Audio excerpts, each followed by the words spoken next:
1 декабря 2016 года заместитель начальника СО ФСБ России по Республике Коми в отношении Кирикова возбуждено уголовное дело по признакам преступления, предусмотренного частью 4 статьи 160 Уголовного кодекса Российской Федерации по факту присвоения, то есть хищения чужого имущества виновного совершенного лицом с использованием своего служебного положения в особо крупном размере. Согласно версии следствия, в период сентября 2014 года по февраль 2015 года Кириков занимает должность руководителя администрации муниципального района Сосноводск, будучи наделенным в этой связи административно-хозяйственными, организационно-распорядительными полномочиями, в том числе по распоряжению муниципального имущества мэра Сосноводск, находясь в городе Сосноводске Республики Коми, совершил хищение ему имущества мэра Сосноводска, а именно нежилого помещения расположил по адресу Республики Коми, город Сосноводск, 6 микрорайон, дом 6, помещение 8, рыночной стоимостью 2 миллиона 451 тысячу рублей путем проведения эффективных конкурсных процедур и его реализации подконтрольному ему лицу по заведомо заниженной стоимости. В результате вышеуказанных преступных действий Кирикова муниципальное недвижимое имущество продано подконтрольному ему лицу по заведомо заниженной стоимости в размере 1 миллион 348 тысяч 50 рублей, в результате чего бюджету МР Сосноводск причиненный имущественный ущерб на сумму не менее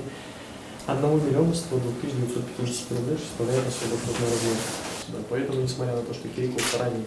не судим, имея двоих несовершеннолетних детей, постоянно свидетельство регистрации, применение в отношении меры пресечения и домашнего ареста залога и на более мягкой меры пресечения, суд считает невозможным, поскольку их применение с учетом данных количества обвиняемого, характер инкриминируемого деяния других данных не гарантирует надлежащего поведения обвиняемого в процессе уголовного судопроизводства и не обеспечит достижение цели, предусмотренной частью 1 статьи 97 УПК. Наличие у Кирикова хронических заболеваний, включенных в перечень тяжелых заболеваний, препятствующих содержанию постарше подозреваемых обвиняемых в совершении преступления установленного постановлением правительства Российской Федерации 14 января 2011 года номер 3, о медицинском свидетельстве подозреваемых обвиняемых в совершении преступления судом не установлено. Медицинских документов, которые бы свидетельствовали невозможность его содержания по старшим условиям следственного изолятора по состоянию здоровья суду не представлено. С учетом проведенных судом выше данных об обстоятельствах характера преступления, совершения которого обвиняется Кириков, доводы сторон защиты расцениваются судом как неубедительные и не могут быть положены в качестве основания для отказа в удовлетворении заявленного органами следствия ходатайства. Поэтому суд приходит к выводу, что в отношении Кирикова необходимо избрать меру пресечения в виде заключения под стражу. На основании изложенного статьей 108 Уголовного процессуального кодекса Российской Федерации постановил избрать в отношении обвиняемого Кирикова Дмитрия Николаевича 15 марта 1975 года рождения меру пресечения в виде заключения под стражу сроком на 2 месяца, то есть по 31 января 2017 года включительно.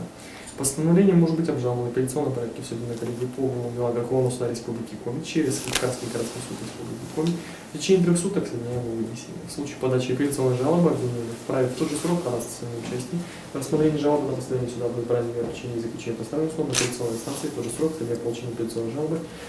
затрагивающей его интересы. Постановление понятно?